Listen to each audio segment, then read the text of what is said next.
Magandang araw po mga ka-recap at maligayang pagbabalik sa ating channel.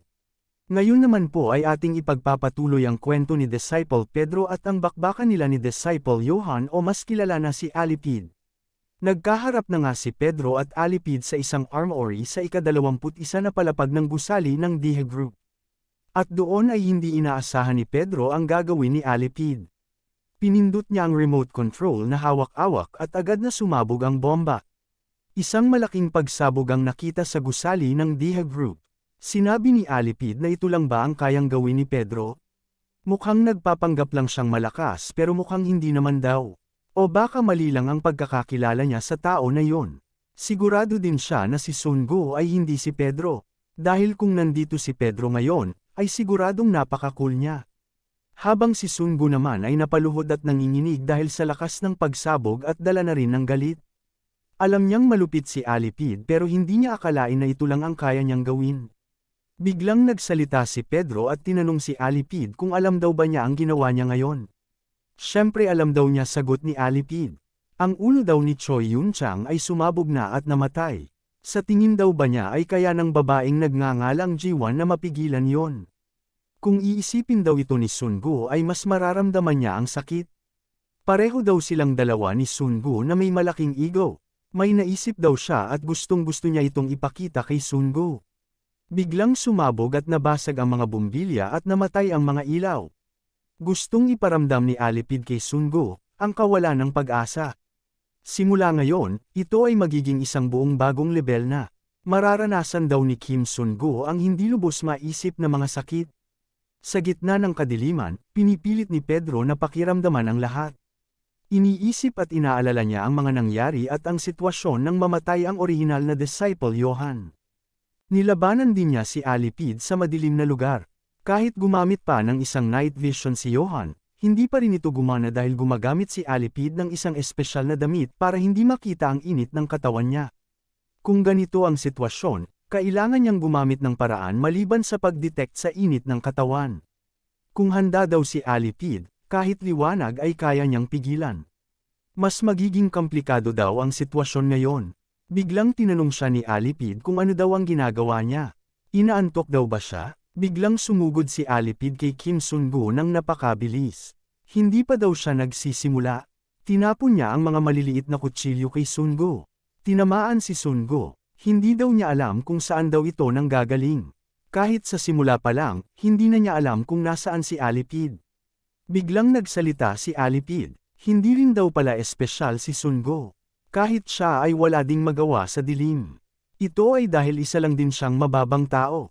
Napakabilis na umatake si Alipid sa likod ni Sun Go. Mabilis na napapa-atras si Sun Go pero nasusugatan pa rin siya ng mga atake ni Alipid. Sa isip ni Sun Go ay nakakainis na ang ginagawa niya. Pero hindi ang bilis ni Alipid ang pinuproblema niya.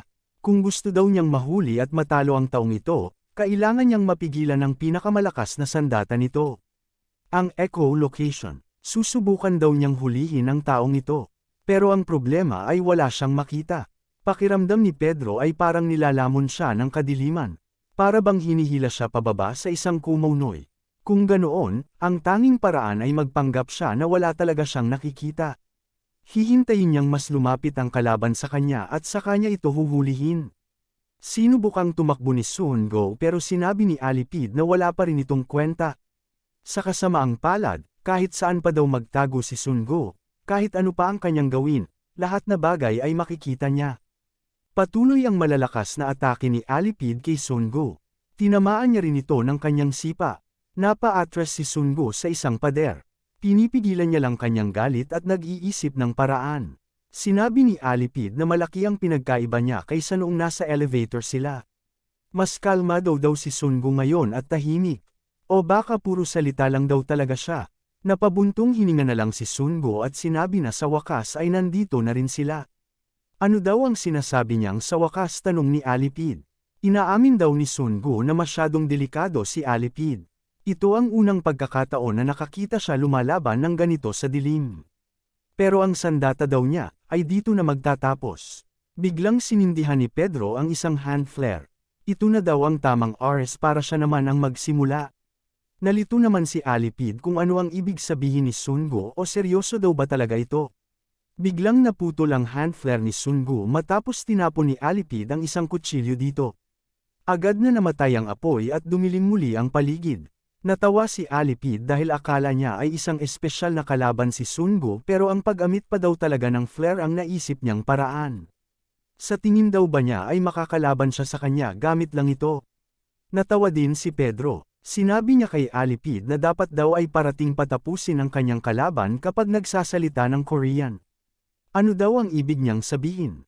Tinanong siya ni Pedro kung sino daw ba ang nagsabi na gagamit siya ng ilaw gamit ang flare. Hindi alam ni Alipid ang pinaplano ni Sungo.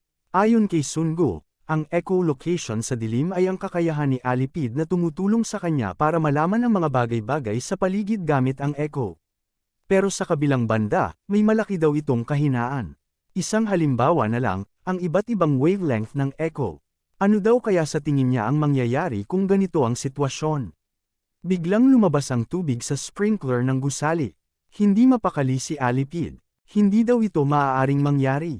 Ang kanyang echolocation ay tuluyan ang nasira.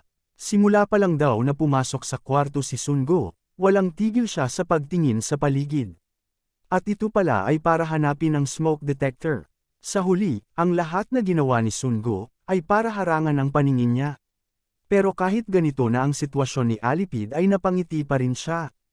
Inaamin niya daw na magaling si Sungo. Pero ano pa ang kaya niyang gawin malaipan sa sirain ang kanyang paningin? Ang hand-to-hand combat, ang paggamit sa mga smoke detector, lahat ng iyon ay para lang sa ganitong trick. Pero hindi daw magtatagal ang sprinkler. Lahat daw na ginawa ni Sungo ay para lang isang psychological warfare. Sa isip ni Pedro ay napakalamig naman na tao ni Alipid. Hindi daw ito nagpapakita ng kahinaan. Biglang nagsalita si Pedro at tinanong si Alipid kung akala daw ba talaga niya ay isa lang itong psychological warfare. Kung ito ay isa nga, siguradong kanina pa natalo si Alipid. Dagdag pa ni Pedro, sa simula pa lang, alam na daw niya na buhay si President Choi at ang ibang kasamahan nito. Lahat sila ay buhay at walang nasaktan sa kanila. Alam daw niya na masyadong obses si Alipid sa pag-assassinate sa kanyang mga biktima na kahit ilang tao pa ang nakabantay dito ay handa niyang ubusin. Pero ang pasabugi ng biktima niya, hindi daw niya ito magagawa dahil hindi ito ang katangian ni Alipid. Nabigla si Alipid. Paano daw ito nalaman ni Kim Sungo? Paano daw itong posibleng nangyari? Nagpanggap lang daw ba si Kim Sungo kanina? Bakit? Bakit kailangan niyang magpanggap? Ano ang dahilan? Ayon kay Pedro, alam niyang ibang bomba ang pinasabog ni Alipid. Bakit daw siya nagsinungaling? Siguro ito ay dahil hindi niya siyang kayang patayin kaya nasaktan ang kanyang ego. Mukhang tama nga daw siya. Ito ay dahil sa insecurities ni Alipid. Nasaan na daw ang kumpiyansang pinapakita niya kanina pa?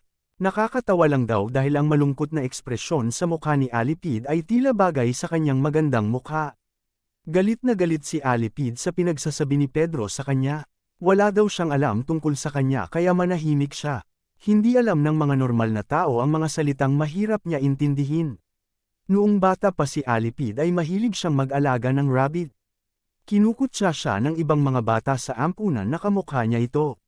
Gustong pagdiskitahan ng mga bata ang rabbit na alaga ni Alipid at hahawakan ito pero kinalmot ng rabbit ang kamay ng lalaki at agad na prinotektahan ni Alipid ang rabbit. Sa tuwing kakain sila ay palagi nilang pinagtaytripan si Alipid at binibigyan ng kung ano-ano dahil sa bulag siya. At pagkatapos noon ay tuloy-tuloy na siyang binubuli ng ibang mga bata. Bago pa niya mapagtanto ang lahat, ang kanyang kawalang pag-asa ay nagsimula ng insecurity sa kanyang sarili. Sa isip niya ay hindi siya makalaban dahil isa lamang siyang mahinang bata na hindi nakakakita. Isang araw ay may nangyari na hindi niya inaasahan. Hindi niya matagpuan ang alagang rabbit sa kanilang bakuran. Nawawala ito, tila kinuha ng ibang mga bata. Kinuha nga ng ibang mga bata ang rabbit at pinaglalaroan nito. Nabali rin ang kamay nito at tila unti-unting nawawalan na ng buhay. Galit na sinugod ni Alipid ang ibang mga bata dahil kinuha nito ang rabbit pati na rin ang iba niyang mga gamit. Pinagtulungan siya ng mga ito pero lumaban pa rin siya at kinagat ang isa sa kanila. Makalipas ang ilang sandali, natagpo ang bugbog sarado si Alipid, yakap ang rabbit na kanyang alaga. Kung babalikan daw niya ito, Tila mas masahol pa ang naramdaman niya kaysa sa pagkamatay ng kanyang mahal na rabbit. At doon naubos ang pinakahuling ego na natitira sa kanya. Matapos naman nabugbugin ng mga lalaki si Alipid ay nagyayaan na silang magpahinga. Pero biglang namatay lahat ng ilaw sa court kaya inaakala nila na nagkaroon lang ng blackout. Wala silang makita, sinubukan nilang hanapin ang kanilang mga cellphone para pailawin ito pero hindi nila makita ang paligid, hindi rin nila mahanap ang pinto. Pero naramdaman nito lahat ni Alipid. Bakit daw sila natatakot? Bakit sila parang nawawala? Tama nga pala, wala silang makita ngayon. Katulad niya, kahit nasaan sila o anuman ang ekspresyon nila, nakikita ito ni Alipid sa kadiliman. Bigla na lang may sumuntok sa isang lalaki na hindi nila nakikita o nararamdaman. Gumagapang at nagmamakaawa ang lalaki na huwag siyang saktan. Humihingi siya ng patawad, pero sa isip ni Alipid ay malabo ito. Tiniis niya lahat ng ginawa nila sa kanya, ngayon ito na ang kanyang pagkakataon. Makalipas ang ilang sandali ay may isang guro na dali-daling pumunta sa gym para tingnan ang nangyayari. Sinubukan niyang buksan ang pinto at tinawag kung may tao pa ba. Pero laking gulat niya sa nadatnan. Duguan ang sahig at walang malay ang tatlong lalaki. Pero ang mas nakakatakot ay ang batang Alipid. Sinabi nito sa guro na parang mas maganda na daw ang pakiramdam niya ngayon. Balik naman sa kasalukuyan, galit na sinugod na ni Alipid si Pedro. Sinabi nito na ang simpleng sprinkler na ito ay hindi uubra sa kanya. Pero sinabi lang ni Pedro sa kanya na parang isang sulot lang si Alipid. Pinuprotektahan lang ang mahina nitong katawan ng kanyang armor. Ang kanyang ego. Ang mga tao daw na may malalaking ego ay kadalasang takot saktan ang sarili. Umatake ulit si Alipid sa likod ni Pedro pero naririnig na niya kung saan ito galing. Sinubukang saksakin ni Alipid si Pedro mula sa likod pero hindi niya inaasahan ang sumunod na nangyari. Ngumiti lang si Pedro at sinabi na gusto niyang hulihin si Alipid. Pero kahit ano pa ang gawin niya, kapag nag-miss niya ang pagkakataong ito ay wala nang ibang paraan pa. Kaya sa tingin niya daw ay hindi na niya ito papakawalan. Ano daw ito? Ano daw ang ginawa ni Sungo sa kanya? Bakit siya nakaposas? Ayon kay Pedro, hinintay niyang magalit si Alipid gamit ang kanyang mga provokasyon. Kung nasa normal daw na pag-iisip si Alipid ay hindi niya ito mahuhuli. Ngayong nakalapit na siya kay Alipid, kitang-kita na daw niya. 34. Ito ang bilang ng vital point na kayang maging sanhi ng pagkamatay ng isang tao. Ihanda daw ni Alipid ang kanyang sarili. Dahil titingnan nila kung hanggang saan ang kayang matitiis niya. Abangan po natin mga ka-recap ang susunod na gagawin ni Pedro kay Alipid sa mga susunod na kabanata. Maraming salamat po sa panunood at sana po ay nagustuhan ninyo. Please like our videos po and also subscribe to our channel. See you soon. Bye!